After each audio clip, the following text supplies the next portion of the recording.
What's up, YouTube? This is Josh Palault, the RS Felon, back again with everybody's favorite YouTube series of all time, Tales from the Jungle, Episode 5!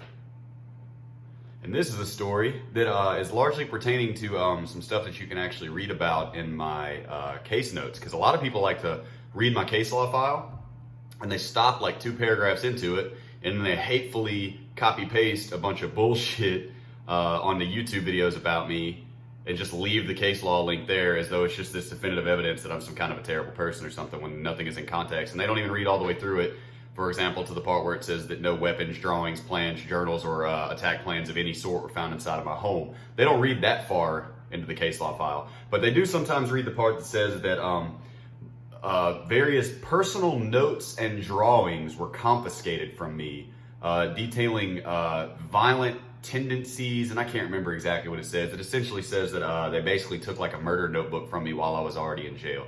So I would like to expound upon that and clarify, because it's kind of a wild story. It also shows exactly how messed up the priorities of the FBI are. Like, they would rather trade in somebody that is a child abuser and let him go earlier in order to not look stupid with my case, in order to have any leverage on me at all. So here we go. Tales from the Jungle, episode number 5. The time that a child molester snitched on me. All right, so let me think. I've been locked up. I think they came and got my notebooks about February of 2013. I got to jail October 2012. I was in this county jail in my hometown of Oxford, Mississippi I've now spent a total of 18 or 19 months of my life in there. But at that point in time, I'd been locked up for, I guess, 3 or 4 months, maybe about 4 months. And I was in a pod, obviously. And I didn't know much about jail at this point. I didn't really know anything about like chomos, as they're called, you know, child molesters, people who have sex crimes against children or pertaining to minors at all. Even if you like had pictures of like a 16-year-old girl or something you get arrested for, you're considered a child molester. There's no middle ground here. If you have any kind of a sex crime that has anything to do with any minors, you were labeled as a child molester. Now, in my county jail, it wasn't, the pod that they put me in, they weren't really asking questions like that. I was in D-pod with a bunch of like old men, which now in retrospect, most of them probably had sex crimes. But that's where they were putting federal inmates at that time. They're supposed to keep state and federal separate, which that jail was really bad about doing. But anyways, so I was in there, and there was this fat, he looked like a stereotypical child molester, for real. As if I haven't already been demonetized for all of my Tales from the Jungle, we might as well just go hard. This dude looked like a stereotypical child molester, right? He had big old pot belly on him, he was balding on top, and he had little beady eyes and thick glasses, you know, and a little thin mustache. We could probably call it a molestache, but that's for you guys to decide. So this dude was just the most stereotypical looking child molester, but I didn't know a lot about jail at this point, right? There were a few like younger black dudes that were in there with me, and a little known fact is that I used to have a great passion for extremely violent rap music, like most skinny, nerdy white guys. I grew up totally obsessed with Eminem. When I was in 6th grade, I liked for people to call me B-Rabbit or Marshall. My buddy Bailey Brassett actually got me like totally hooked on Eminem whenever we were in, I guess it was 6th grade, yeah. And really had a big impact on me. I was also very heavily into Odd Future at the time of my arrest. I was a big Tyler, the Creator fan. And I liked all that super violent, super gory, but just cartoonish and kidding around type stuff, you know. This did not play well into my case, although you could probably consider the two to be intertwined and related somehow. That this finding like gratuitous violence to be humorous as opposed to something to be taken literally was kind of just a part of my personality. And a large part of that was probably for me listening to Eminem growing up. I'm not blaming it on him, it was all my fault. Music doesn't make people violent, trust me. But anyway, so when I was in jail, I actually for a long time I used to write rap music of that vein, like of the violent, nasty, gratuitous, like Eminem's first few albums style rap. And there were some black dudes in there that were with me that liked to rap, and so to kill time, we used to sit around and write songs together, you know, and we'd share it and we'd joke around and we'd see who could come up with the funniest stuff, you know, and it was all just violent murder stuff. At the same time that I was writing these raps in a notebook, because I cannot freestyle with my corny ass, I wrote lots of chord progressions. I was just starting to figure out where I wanted to go with music theory. I didn't really have a grasp, and I couldn't teach myself at that point yet. I didn't have the resources, but I was charting down like all the notes on a guitar, and like I realized that minor scales and major scales are the same thing. It just depends on where you start. You know, I was making progress there. I was also writing a lot of like regular songs, a lot of rock songs, even ballads and stuff, you know. The FBI completely ignored all that when they came to get my notebooks. But so it was pretty well known that I was writing these violent raps, and everybody loved it. They thought it was really, really funny. You know, all the guys thought it was crazy. This little kind of nerdy white guy would come up with this wild stuff. But I was raised at the altar of Eminem and Odd Future, you know. I remember watching Tyler, the Creator, back in like 2009. My buddy Chance turned me on to it, maybe 2010 even, way back in the day. And this is in 2012, of course. So anyways, this child molester guy, we're going to call him Mo. I can't say his real name. I already know that because he snitched on me. But we had the same public defenders, right? There was this guy, we're gonna call him Mo, and nobody liked him. And it's not just because, just like sex offenders just cannot function properly 99% of the time. They're just obvious, they don't have social skills, they're like arrested development some kind of way. So this dude was lurking around the pod, he was being aggressive towards people, he was one of those people that likes to get diagnosed with a mental issue of any degree and then use it as a badge to be however he wants to everybody. Well, I'm bipolar. Well, you know what? You know I'm in a bad mood because I'm bipolar. Like just one of those guys, you know, just like, just use it as a badge. Wear his mental illness as a badge, if you could consider whatever type of bipolar that he had to be a mental illness. I mean, he wore it like a badge. So Mo was getting on everybody's nerves, and pretty much the whole pod dropped a kite on him when he went to visit one day or something like that. He went to go visit his boyfriend or whatever at visitation, and I'm pretty sure, this guy that was in there that had a crazy case, I don't even know where to go with this guy's case. This dude had this crazy, like, they thought he was insane conspiracy theory that involved like Barack Obama and like this Elvis impersonator and a judge. And the dude was in federal charges on this thing, and nobody believed him. We all thought he was crazy. He was saying it was a conspiracy, and that he finally got to a new judge that was going to listen to him and believe him, and he was going to get acquitted because he was actually innocent, but they're trying to jam him up because he knows about this conspiracy and this murder that happened. And the dude went to court and actually got acquitted, and he's the only person I've ever seen get acquitted. That's a story for another day. That guy was very intelligent, and he wrote a kite, and pretty much the whole pod signed it. In prison, this would be greatly looked down upon, but I was in county jail. I was green. I didn't know, so I signed it. They sent it up front. They moved Mo out of the pod because everybody was like, we're going to beat the shit out of this guy if you don't get him out of here. We're doing it your way, not our way. Tell that Mo to pack up his stuff and get out. So they moved him out, right? We had the same public defenders, like I said. So like 1 day, 2 days after Mo moves out, my public defenders come to see me, and they were very good attorneys, man. For public defenders, they're very, very much overworked and underpaid for what they're doing, you know, but they do their best, man. In almost all circumstances, a public defender is really going to try and do his best. But they came to see me and they were like, listen, stop talking about your case in there. You talking about your case, something bad's gonna happen. You're not supposed to talk about your case whenever you're in county, you know. And I'm sitting there going, okay, for one thing, my case is all over the news. Like I've been on the news constantly. Every time that I stand by the glass next to the hallway, the orderlies and trustees walking around and point at me, go, that's the guy, that's the school guy, hey, that's the RuneScape guy, uh-oh. And so, I mean, it was not like it was something I could keep under my hat, you know. And even if when you don't talk about your case in there, you're considered a Mo, like automatically. The people who say, hey man, what you in here for? Oh, something stupid. That's a Mo, bruh. It's obvious, it's a dead giveaway. So obviously I wasn't keeping my shit under wraps, and plus I was very indignant about it. So I'm like, man, this is crazy. They got me in here for this and this and this, and I didn't have nothing in my house, man. And then they showed up at my detention hearing and called me crazy and said they can't let me go. So my public defenders tell me, don't talk about your case. It's getting back to us that you're talking about your case. You got to keep it on low. I'm like, I mean, I can't, you know?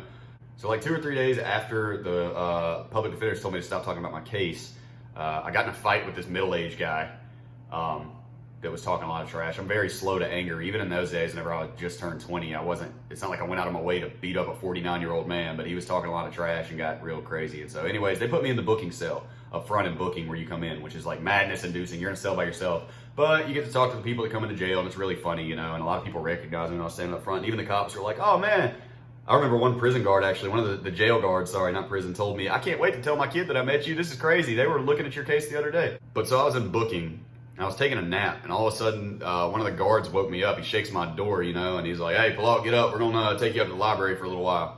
And I was like, I don't want to go to the library, man. I got some books in here. I'm good. I got my Harry Potter, bro. That's all I need is my Harry Potter. I was like, I'm not trying to go anywhere, dude. I'm good. And I like tried to roll over and go back to sleep, and he popped the cell. He's like, come on, man, come on. We're going to put you in the library for a little bit, man. You got to get out of the cell. You can't be living like this. And I was like, okay, I clearly don't have a choice. So I get up and I put my shoes on. As soon as I stepped out of the cell into the booking area, 2 marshals grabbed my shirt and pulled me off to the side. Like, I mean, just some straight high school stuff. Like, let's trick him into walking out of the door. And so they grabbed my shirt and pulled me off the cell, and they're like, go, go, go, go, go. And then 2 more marshals like just football quarterback into my little tiny ass cell that's like the size of like 10 feet by 4 feet, you know? And and they put me in the library upstairs. I'm going, you could have just told me get out, but then I guess they have a problem with destruction of evidence. If I'd have known that they were going to shake my stuff, I guess they thought that I was going to flush a bunch of stuff down the toilet. But I'm sitting there going, I guess somebody told them I had a knife or something. Like, I don't have anything there to be worried about. They put me in the library for an hour. I'm going, what the hell's going on? They put me back down in there, and guess what? All of my notebooks were gone. All of my drawings, everything that I had written in, 3 or 4 notebooks full of random doodles and songs and chord progressions, and unfortunately all of my rap songs were all gone. And I said, I need to call my attorney. I had not seen my attorney for quite some time. My attorneys, my public defenders. By the time that this actually popped off, I had been reassigned to the attorney that would basically tell me that I didn't stand a chance with my case. He was quite realistic with me. He knew he was more on the inner circle, but I do have to say that the same person was signing his check that was signing the prosecutor's check. But anyways, so I called him. I was like, listen, most of it's fine, but there's some really nasty rap stuff I wrote in there. And a lot of my raps, even there were passages, I still have like the whole thing memorized. It's like an entire mixtape of just nasty, violent gangster rap, and I'm not a gangster. Like, there were passages where I was making fun of my case, you know? And I made jokes about like being an actual combat shooter. Like, it was all just me being stupid and making fun of the case. But the FBI doesn't have a sense of humor at all. They don't understand sarcasm. They're like robots, you know? They're like the things in the Matrix, like the ones that control it. They just don't understand humor. They just try to emulate us, and they're just too robotic, and they don't pick up on it. I mean, like, I had a line, I can't even remember. I was, at that time, my name was Chosen One because it was my Counter-Strike name, Counter-Strike 1.6 back in the day. That was before the cartoon about the gay white rapper Chosen came out, so obviously I would have had to change it, and I came up with the name Papa Pill. Get it? Papa? And then Pill like my last name, but it's also like, hey, get it? You get it? So I had like this passage, for example, that was like, because it's Chosen One, who got on a computer and expressed a little interest in being a school shooter. And then, joking or not, he was arrested and caught. He spent months on the cot. The feds raided his spot. That's not a good one. I got a lot better over time. That was one of the earlier ones. But I made a joke about having a dream about Dylan Klebold. Like, it was just stupid stuff, dude. It was just ignorant. But the feds took it very, very seriously. And that's the main evidence they had against me. I come to find out the reason that my lawyers filed for conflict of interest, that's my first attorneys that I have, my public defenders, they filed for conflict of interest and dropped my case. Gave me to the guy that told me my case was ruined. That's because Mo had them as his public defenders first. As such, they were technically representing him first. So he decided to snitch on me through them. As such, they can't represent both of us. It's a conflict of interest. You see what I'm saying here? So they had to file for me to get a new attorney, and they had to represent him as he snitched on me. I never saw him face to face in court. This was all hidden, sealed motions by the government, very covert stuff. From the research that I have done into 5K1s or Rule 35s, where you're cooperating with the FBI to get time off of your sentence, it is very likely that he received approximately a 50% sentence reduction for telling them that I had notebooks with rap in it. This is a child molester, not a picture. This is a contact child molester. The FBI struck a deal with him to get me.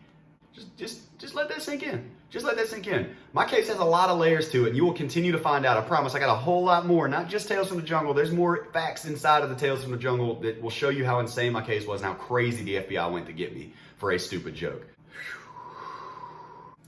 So this child molester, Mo, got a time cut. He got a sentence reduction for cooperation with the FBI for informing them of my raps.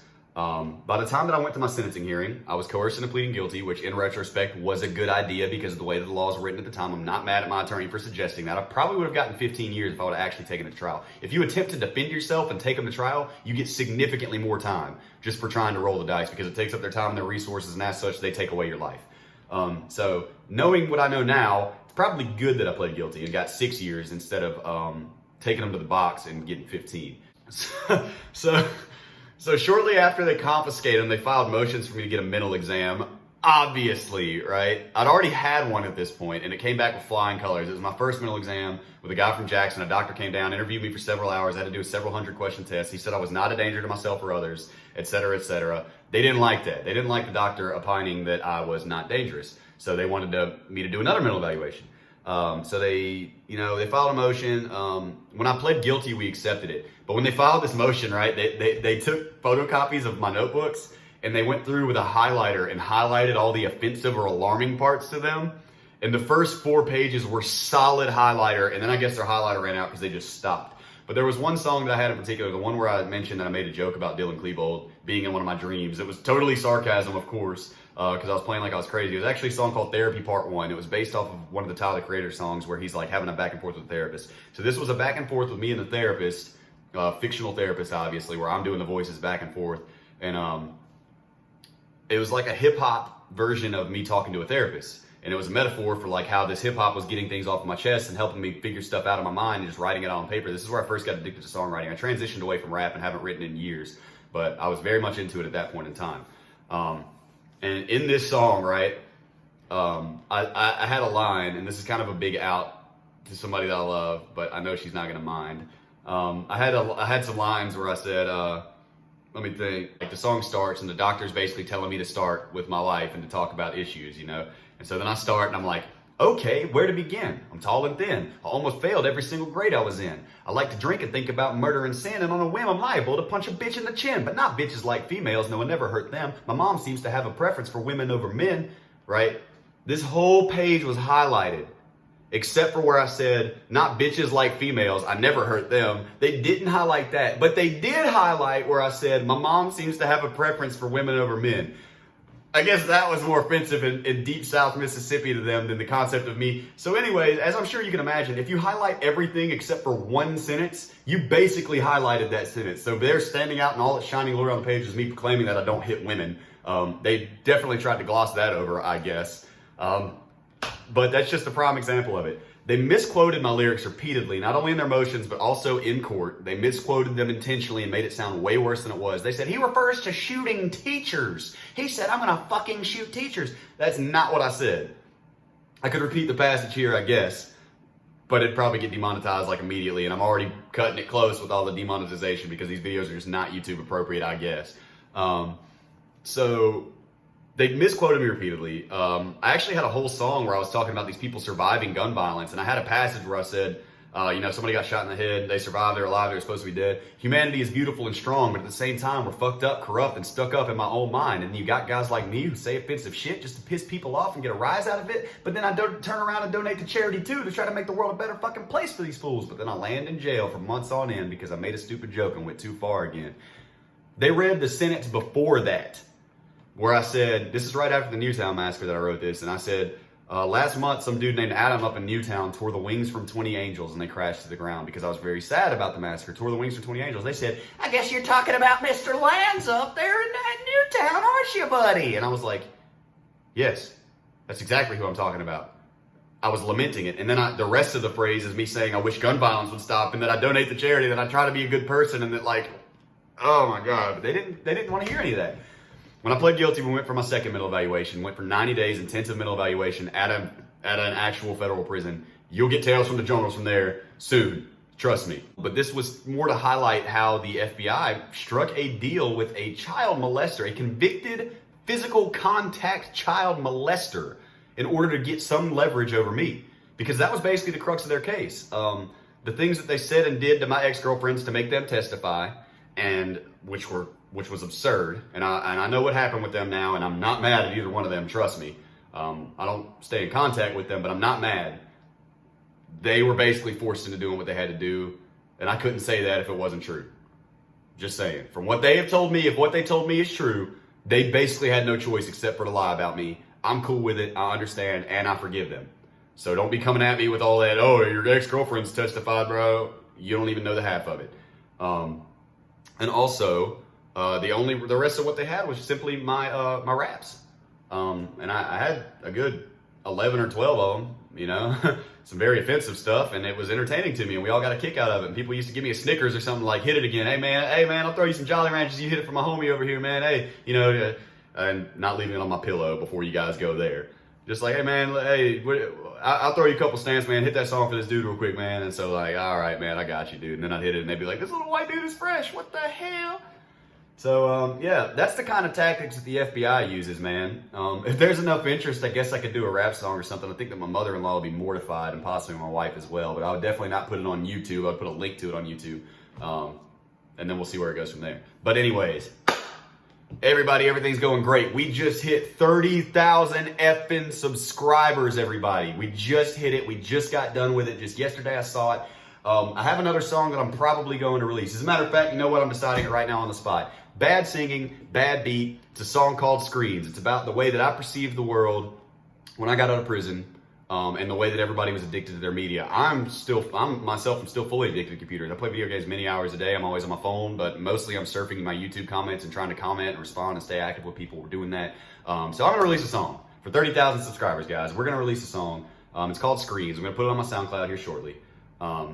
Thank you all so much, man. 30,000 subscribers is huge. I already did a video for 29,000, and in no time flat, we've already hit 30K. So shout out to all the guys that have always helped me out. Tommy C. Shot from the Point, Count Dankula, Lockdown 23-1, Moplocks, as always, Silent Core. I'm sure I'm leaving somebody out because everybody's done it. I'm working.